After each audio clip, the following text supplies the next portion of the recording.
할렐루야. 이 예배를 통해서 하나님을 만나고 주의 음성 들으시기를 주의 이름으로 축원합니다. 시카고에 갔을 때에 빌 하이벨스 목사님이 심호하신 윌로우 크릭이라는 유명한 교회를 방문한 적이 있습니다. 세계적으로 유명한 교회. 그 목사님의 아버지는 부자였다고 합니다. 자녀들에게 여행을 많이 시켜주었다고 합니다.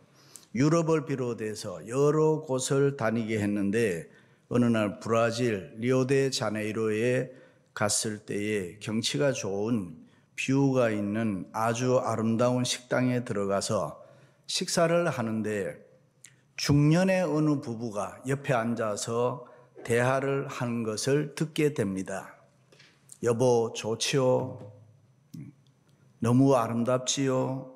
사랑해요? 계속 좋은 얘기를 하는데 부인이 저도 행복해요. 그래요. 너무 행복해요. 그것을 보고 마음의 도전을 받습니다. 하나님, 인생의 목적이 먹고 사는 것이 아니지 않습니까? 사명이 있어야 되지 않습니까? 그리고 신학교에 들어가서 공부를 하면서 사도행전적인 초대 예루살렘 교회에 대한 비전을 가지게 됩니다. 그리고 교수 목사님에게 찾아가서 내가 이런 비전을 가지고 있으니 목사님 기도해 주세요 하면서 안수 기도를 받습니다. 그리고 그런 교회, 그런 목사가 되는 것입니다. 동물은 본능에 이끌려서 사는 존재입니다. 그러나 사람은 생각하며 사는 존재입니다. 그게 사람과 동물의 차이입니다. 그런데 육체적 본능으로만 살아간다면 그는 언제나 동물적 수준밖에 안 되는 것입니다. 그러나 생각을 먼저 하고 그 생각에 따라서 자기 모든 것을 복종시키는 사람은 그를 바른 인간이라고 할 수가 있습니다.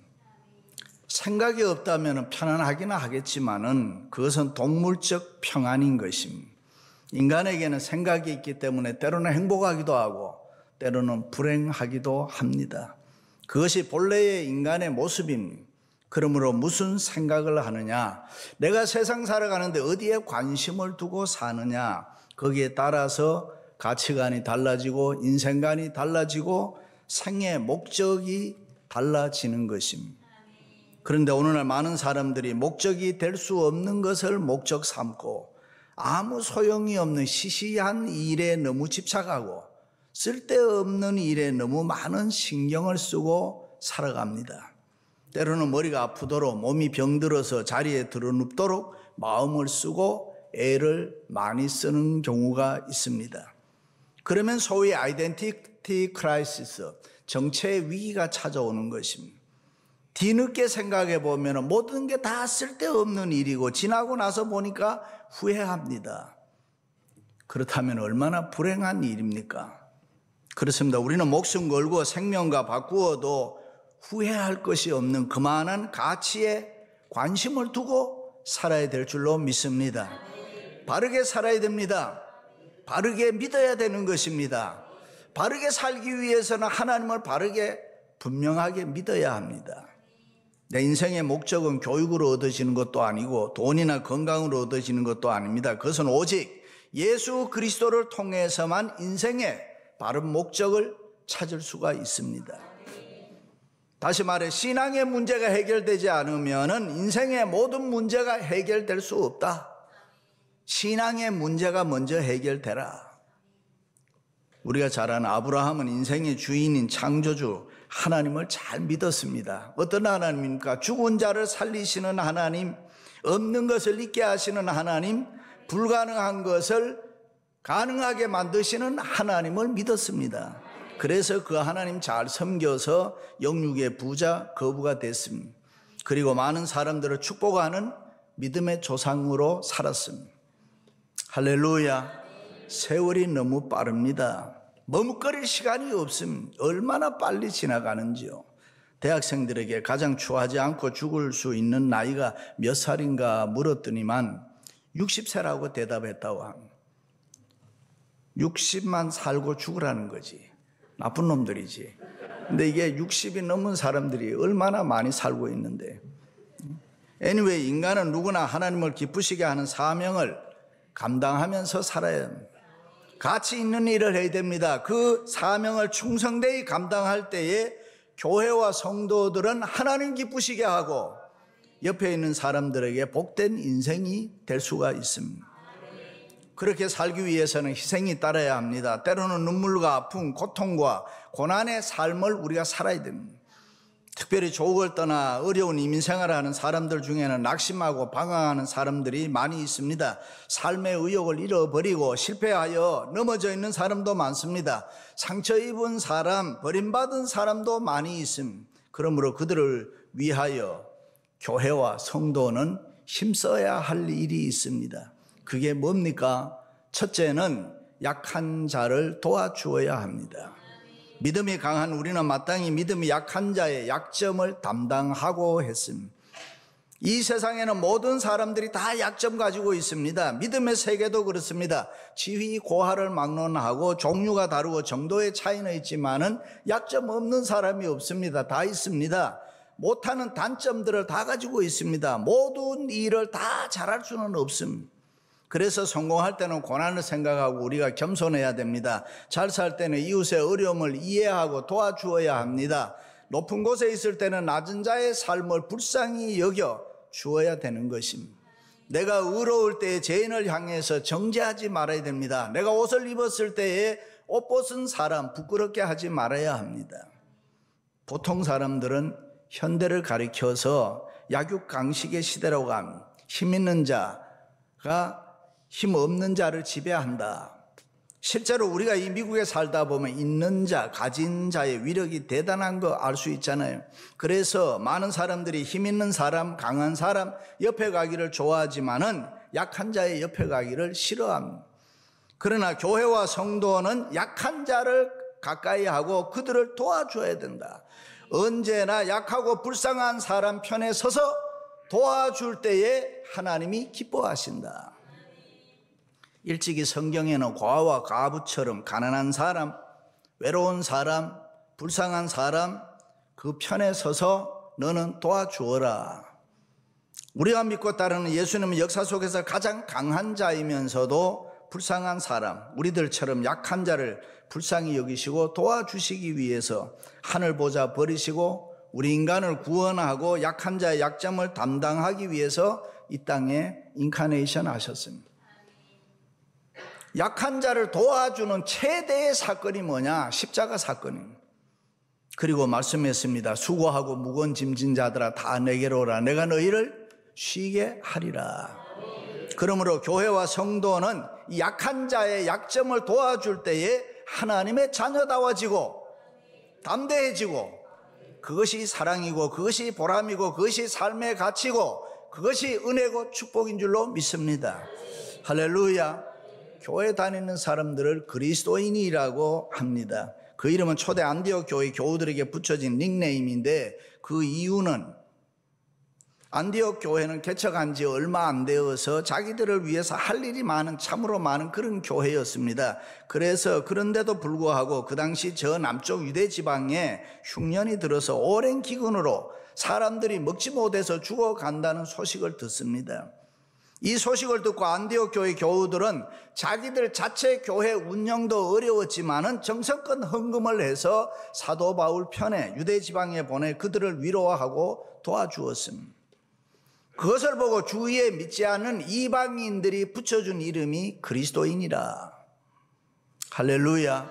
그렇습니다. 교회와 성도들은 믿음이 없는 자와 믿음이 약한 자의 약점을 담당해야 됩니다. 추워라도 정죄하면 안 되는 것입니다. 어려운 세상을 살면서 서로 약한 짐을 나누어 진다는 것은 상호 의존의 법칙입니다. 서로 도와주고 위로한다는 것은 우주적인 법칙인 것입니다. 믿습니까? 우리 인간의 몸에도 육체 조직도 그렇습니다. 눈, 코, 입, 귀가 다 서로 도우면서 살아갑니다. 손발이 우리가 다 함께 도우면서 살아갑니다. 물질 세계도 그렇고 영적 세계도 그렇고 그러므로 교회와 성도가 힘써야 할 일을 믿음이 약한 자들은 무조건 도와줘야 되는 것이고 믿음이 약하고 없는 사람들은 오히려 힘써서 더 도와줘야 되는 거예요. 할렐루야. 비판하지 말아야 되는 거예요. 교회 와서 정죄받으면 누가 교회 오겠습니까? 아내의 짐을 남편이 지고, 자식의 짐을 부모가 지고, 젊은이는 노인의 짐을 지고, 인생은 서로 도와주면서 살아가야 된다. 할렐루야. 꿀벌은 100마리 중에서 20%는 20%가 열심히 일한다는 겁니다. 그리고 60%는 적당히 일하고, 그리고 20%는 놀고 먹는다는 거예요. 그래서 주인이 멀리서 보고 일하지 않는 꿀벌들은 죽인다는 거예요. 그냥 먹고 놀기만 하니까. 그러면은 80마리 중에서 또 20%인 16마리가 또 일하지 않고 먹고 논다는 거예요. 세상이 다 그런 거란 말이죠. 일하는 사람이 있으면 뭐 노는 사람도 있어야 되잖아요. 교회 안에도 그렇고 가정에서도 그렇고 20%는 항상 노는 사람이다. 그래서 교회와 성도는 믿음과 사랑으로 서로 도와주고 섬기는 가정과 교회 공동체는 이 80%가 열심히 해야 됩니다.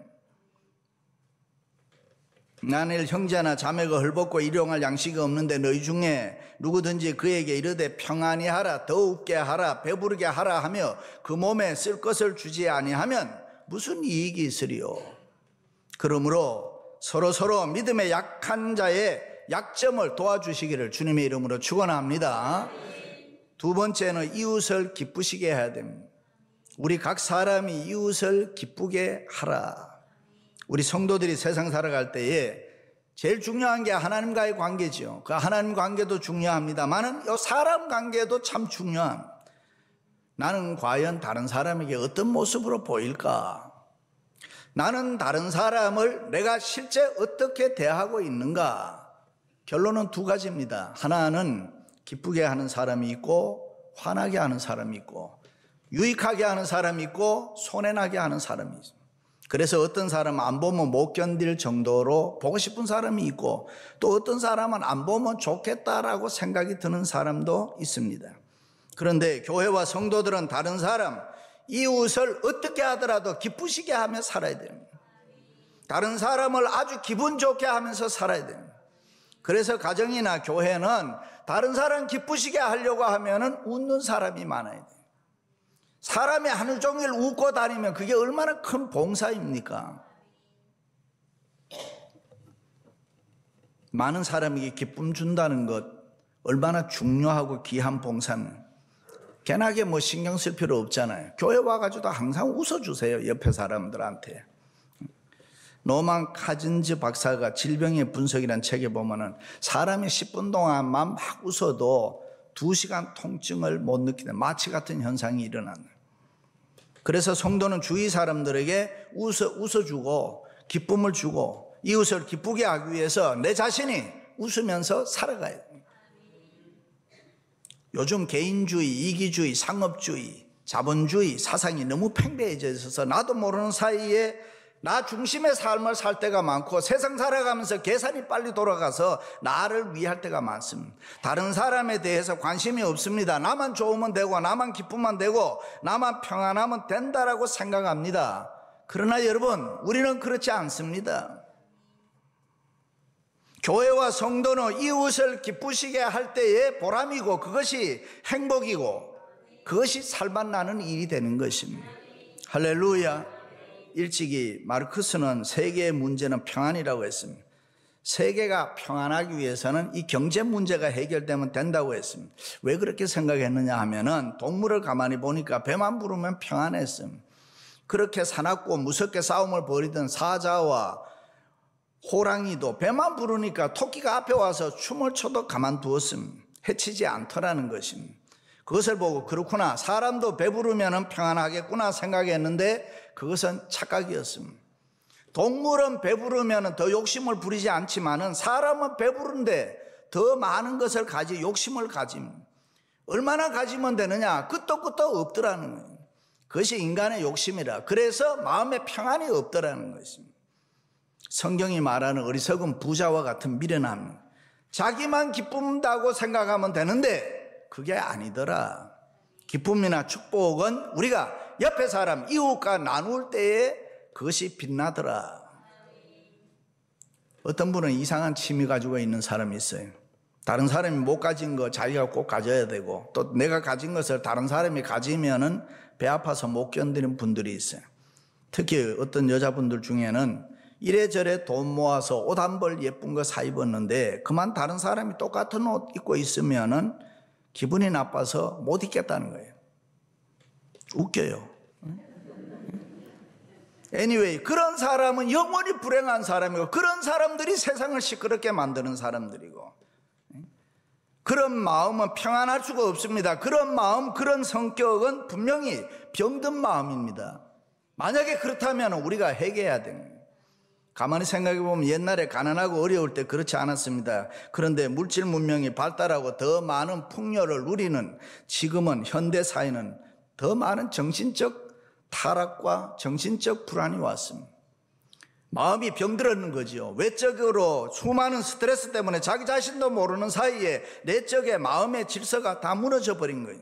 다시 말해 내적 마음의 힘이 외적 압력을 지탱해 주지 못하고 그냥 무너져 버린 거예요. 그래서 마음의 평안을 잃어버리고 비정상적인 모습으로 생활합니다. 분명히 잘못됐는데도 자기 자신은 그것을 잘못된 줄로 모르고 산다, 이 말입니다. 옛날에 스님이 나그네와 함께 길을 가다가 날이 저물어서 주막집에 하룻밤을 쉬게 됐습니다. 두 사람은 몹시 피곤해서 잠에 빠져들었는데, 그런데 새벽에 일찍 일어난 스님이 슬그머니 가위를 꺼내가지고 옆에 자는 나그네의 머리를 다 깎아버렸습니다. 그리고는 먼 길을 먼저 떠나버렸습니다.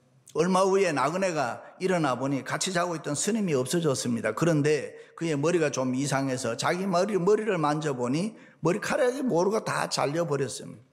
그때 나그네가 하는 말이, 스님은 여기에 있는데 나는 어디 갔나. 오늘 우리는 급변하는 바쁜 세상에 살면서 때때로 자기도 모르는 사이에 나를 잃어버리고 나인 체하고 속고 살고 있는 거예요. 신앙생활도 그렇습니다. 오늘날 수많은 사람들이 교회 찾아와서 신앙생활 합니다. 그런데 그 신앙의 표준과 상식이 흐려져 버렸습니다. 내가 어떤 신앙, 어떤 믿음이 좋은 믿음이고 내가 어떻게 믿는 것이 하나님을 정말 잘 믿는 것인가 잘 모릅니다. 그러다 보니까 자기 마음대로 합니다. 하나님의 생각보다 자기 생각이 앞설 때가 많습니다. 그래서 믿는 성도가 믿지 않는 세상 사람보다 더 악할 때가 있고, 똑같이 염려하고 근심하고 걱정하며 살아갑니다. 그렇습니다. 지금 우리는 이웃을 기쁘게 하고 살고 있습니까? 아니면 혹시라도 남에게 해를 끼치고 있지는 않습니까? 남에게 은혜를 정말로 끼치고 있습니까? 여러분들 이웃을 기쁘시게 하며 살아가시기를 주님의 이름으로 축원합니다. 할렐루야. 마지막은 선을 이루고 덕을 세워야 합니다. 선을 이루고 덕을 세울지니 했습니다. 여기 선이란 것은 하나님의 뜻, 하나님이 원하시는 것, 하나님이 기뻐하시는 것. 덕이란 자기를 낮추고 옆에 있는 남을 높여주는 것, 그것을 덕이다 그래요. 교회와 성도나 하나님의 뜻을 언제나 앞세우며 자기 자신을 겸손히 낮추어서 남의 잘한 점을 칭찬해 줘야 됩니다. 그러므로 선을 이루고 덕을 세운다는 말은 수직적으로는 내가 이 세상 살아갈 때 하나님 기쁘시게 하고 하나님의 뜻을 이루고, 수평적으로는 자기 자신을 조금 낮추어서 상대방 옆에 있는 사람들을 높여주는 삶을 살아야 된다. 일찍이 예수님께서도 가늠한 여인의 고민을 이해하고 위로해 주었습니다. 죄인을 죄인으로 보지 않고 사랑의 대상으로 보고 은혜를 베풀어 주셨다. 형식적인 종교생활에 고민하는 니고데모를 구원해 주고, 물질의 욕심 때문에 부정을 저지른 삭개오에게 구원을 베풀어 줍니다. 은혜를 베풀어 줍니다. 죄를 짓고 잘못해서 예수님 눈치만 설설 보던 베드로를 사랑해 주었습니다. 동전 두 입을 헌금하고 그것이 적다고 괴로워하는 과부의 심정을 이해하고 축복해 주었습니다. 예수님의 그런 모습이 선을 이루고 덕을 세우는 것이 되는 것입니다. 할렐루야. 우리가 생활하다 보면은 누구나 스탠다드 표준이 있습니다. 프린시플 원칙이 있습니다. 필요합니다. 사람이 살아가는데 두 가지 표준이 있다고. 하나는 상대적 표준이고 하나는 절대적 표준입니다. 상대적 표준은 뭐냐? 내 마음입니다. 내 양심이라는 거예요. 그래서 흔히 사람들은 내 양심에 거릴 것이 없다, 나는 내 마음에 부끄럽지 않다, 내 양심에 부끄럽지 않다, 내 양심을 걸고 말한다, 뭐 이러면서 할 말 다 하는 거예요. 이런저런 주장하고 있죠. 그리고 그것이 다 자기는 맞다라고 생각을 합니다. 자기 자신도 모르게 자기 중심적인 삶으로 굳어져 버린 거예요. 그런데 그렇지 않습니다. 내 마음, 내 양심은 상대적 표준이기 때문에 얼마든지 틀릴 수가 있습니다. 내 마음, 내 양심이란 환경과 입장에 따라서, 사람에 따라서 다 달라지는 것입니다. 자기 옆에 돈에 와 있으면, 권력이 와 있으면, 명예가 와 있으면, 자기가 좋아하는 어떤 욕구를 채울 수 있는 게 와 있으면은 내 마음은 비뚤어지게 돼 있다 이 말이에요. 그러므로 내 마음, 내 양심을 표준으로 믿고 살아가면은 선을 이루고 덕을 세울 수가 없다. 그래서 현대인 중에 많은 사람들은 거라사 지방의 젊은 청년처럼 귀신 들려 중심 잃어버리고 살아가는 거예요. 평안이 없습니다. 염려, 근심, 걱정, 두려움이 지배합니다. 나 자신도 알 수 없는 행동을 가끔 합니다. 사단이 틈을 타서 그렇게 만들었기 때문에. 그래서 정상적으로 생각하면 도저히 할 수 없는 일들을 멀쩡하게 또 하는 걸 볼 수 있습니다. 상식에 벗어나고 원칙이 없는 무질서한 일들을 합니다. 선악도 분별 못합니다. 가치관도 왔다 갔다 합니다. 삶의 의미와 목적도 분명하지 않습니다. 내적인 힘, 성령의 힘, 영적인 힘을 잃어버리고 사단의 지배를 받으면서 자기 마음대로 살아간다 이 말입니다. 자신을 절제하지 못합니다. 인격적인 삶에 관심이 없습니다. 시기, 질투, 미움과 증오로 쉽게 행동합니다. 하나님의 말씀을 싫어합니다. 예수님을 싫어합니다. 교회 가기를 싫어합니다. 그냥 내버려 두라고 합니다. 교회 생활도 대충 신앙생활도 그저 그렇게 하면 된다라고 생각합니다. 그러나 절대적 표준이 있습니다. 그것이 하나님의 말씀, 우리의 영원한 스탠다드가 이 바이블, 하나님의 말씀, 하나님의 말씀만이 우리를 선을 이루고 덕을 세우게 만들어줄 수 있다. 할렐루야. 그러므로 우리는 하나님 말씀대로, 하나님의 뜻대로, 하나님의 뜻을 앞세우고 이 하나님의 뜻대로 살아야 됩니다. 그래서 성경은 이런 말씀합니다. 무릇 지킬 만한 것보다 더욱 내 마음을 지키라. 생명의 근원이 이에서 남이니라. 그렇습니다. 정신 차리고 성령 충만해서 말씀을 표준 삼고 신앙생활을 해야 됩니다. 성령 충만하지 않으면 누구나 다 귀신의 지배를 받는. 그러므로 성령님께서는 언제나 교회와 성도들을 영적으로 깨어 있으라. 항상 깨어 있으라. 항상 성령 충만해라. 할렐루야. 사랑하는 성도 여러분, 약한 자의 약점을 담당하고 이웃을 기쁘시게 하고 선을 이루고 덕을 세우면서 살아가시기를 주님의 이름으로 축원합니다.